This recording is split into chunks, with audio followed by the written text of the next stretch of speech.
Hey guys, it is Scratcher Czar back at it today. I figured I'd switch it up a little bit today. So instead of doing a scratch video, because I'm going to be putting one of those out tomorrow, I'll probably spend, I don't know, $45, $50. I got a couple winners I got to cash in from scratching on my personal time. But I wanted to get kind of fill you guys in on the background story of why I started this YouTube channel, what happened, and so on and so forth. So last year, about September 1st, I ended up hitting a big winner on an Indiana Hoosier Lottery scratch off. Sorry about that, guys. It's a little late and tired.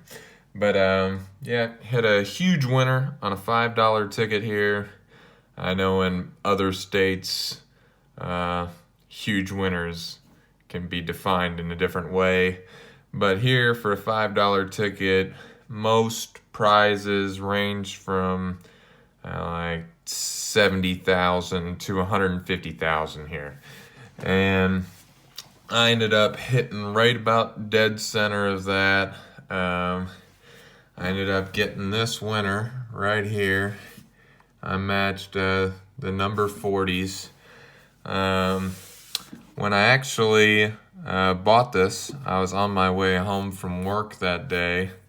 And before, I would say I bought scratch-offs actively, but nothing like I kind of do now. I think my mindset kind of changed about how scratch-offs, I don't know, were or are in the way of winning.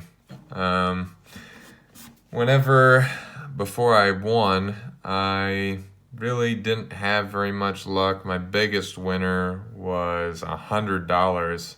And when I won that $100, I thought I hit the jackpot. I was like, holy cow, I actually won it on a $5 ticket. I think it might have actually been this one. And I was like, holy cow, this is awesome. And then, I had here or there $50 winners, but nothing over $100. And so I didn't really play the lottery a whole lot, or if I did, it was maybe, I don't know, $20 here or there. And I just played within my means. So when you see a lot of these big scratching channels like Millionaire Book Scratcher and AR Platinum and stuff like that are able to spend, a lot of money, they obviously in the past played within their means before they hit anything major. And I would definitely recommend that. Whenever I won, I was on my way home from work. I sat there, I was having a really crappy day, and I was actually going to stop by a Kroger down the road from my warehouse that I worked at. I worked for a vending company that I actually still work for. I didn't quit my job. $100,000 does not change your life. Yes, does it make things a lot easier? Yes, I bought a house. Yes, I paid off student loan debt. I paid off medical bills, and so on and so forth. But I didn't have a whole lot of debt because I managed my money properly and I didn't excessively buy scratch-offs. But I ended up not going to that Kroger. And I was like, screw it, I'm going to go to, in Indiana, we have gas stations called Circle K's. I know they're not everywhere. It was a Shell station. And I bought a ticket out of the machine.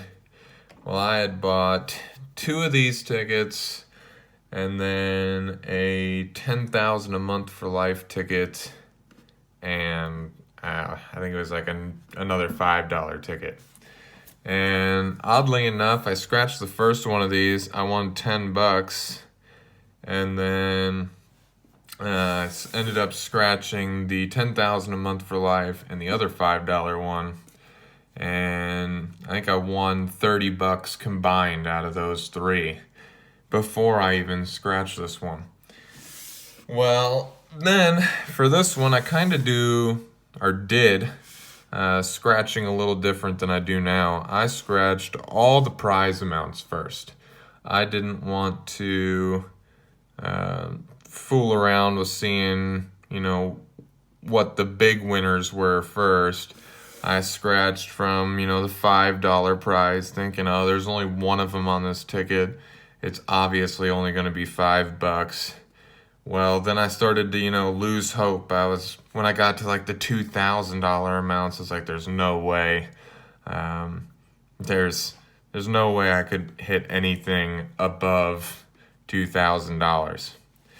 Well, I scratched all the $2,000 amounts, and then I kind of worked my way in on this 40. Started over here, and I was like, okay, there's a zero. And I looked at the ticket here, and I was like, all right, well, there's a 20 here and a 40 here, and I had already scratched that 30, so I was like, all right, well, this is kind of crazy. Either it's going to be a 10, 50, or a 40. And I was like, there's no freaking way it's going to be a 40. Nobody ever wins on these things. Well, I was wrong. I started scratching it. Well, I scratched the letters underneath the number so I can see, what the next letter after the Y was. And whenever I saw the R, my heart started pounding. The 30 is already up here. I was like, it's either going to be 30 or 40. The 50 doesn't end with an RY. The 20, the so on and so forth. So I was like, oh crap, this is surreal. I won. So I finished scratching it off, and I started immediately going into a panic attack. I was like, holy crap, I just won $100,000 on a $5 ticket. I was like, this can't even be real. So I ended up going on my app on my phone, and I was like, all right, I've got to verify this. There's no way. This has got to be a fake ticket.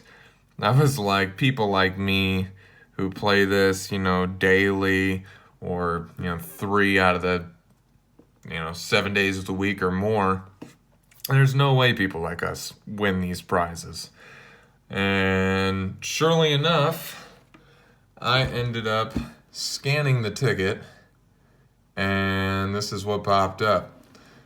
And right when this popped up, it was like my adrenaline went insane. I started shaking. I was in my car when I scratched it, thank God. But I was like, holy crap, this is actually true. So my wife was at work, and I gave her a call because we got off at the exact same time every day. And I was like, hey, honey, I got something to tell you. And she was like, oh God, what could it be? And I was like, I won $100,000 on a scratch-off ticket. And she was like, Adam, stop screwing with me. This isn't real. You're making it up. Because just the day before, I was like, what would you do if we won $100,000? What would you do if we won $500,000? In those situations, what would be the first thing we'd do, because we've never been in that situation before. And then oddly enough, I hit this, so it's going to be a little harder to believe. So finally she was like, hey, send me a picture and prove it. So I sent her the picture of the ticket.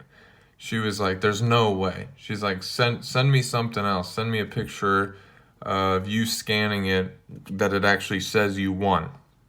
And I sent it to her, and she's in the middle of driving, and she had to pull over because we had never went through something like that before. Well, then I ended up calling my parents and told them, and they were excited, but at the same time they were like, hey, $100,000, don't go out and say, hey, I quit my job. Don't tell your bosses that, because obviously $100,000 is not going to last you forever. So we ended up holding on to the ticket. We had it in a safe.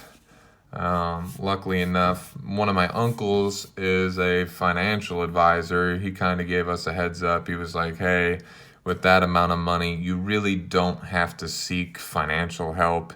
He was like, just use the money smart, pay off your bills, set yourself up to be okay. Always have like a $10,000 cushion, or put your money in IRAs, start your investments, do stuff like that so you set yourself up for life, instead of don't go out to a dealership and be like, oh, I won $100,000. I'm going to go up to the lottery office, claim that, and then go buy a Porsche. No, don't do that. That'll be the worst decision you've ever made in your life. Pay off your debt, live debt free, and then use the rest. If it doesn't pay off all your debt, use the rest, save it, and then live life normally. That way, in case something crazy happens, you break your arm at work, you hurt yourself playing a sport outside of work, you have a backup plan. Don't go out and just blow it on stupid stuff that you don't need. I wouldn't recommend it. But I know there's people out there that win $100,000 thinking it's $5 million and blow it in a month. That's absolutely absurd. Don't do that. Don't waste your time. Don't waste the money. But as a heads up, after taxes, most people are going to think when you win $100,000, you're automatically going to get $100,000. No, that's not how it works. The good old government's going to get their money's worth, and then they're going to get their money's worth again when you file your taxes. So prepare for that. That's why you put money aside. Luckily, Indiana, they take out almost exactly what you're going to need to owe on your taxes. So you don't owe hardly anything when you file your taxes. So that was nice, but just think they're at least going to take, at least 25% minimum right off the top before you even get your check. So don't go making crazy purchases that are, $80,000, $90,000 before you get the money on your line of credit, and then think that you're going to get all that money, because realistically it'll never happen.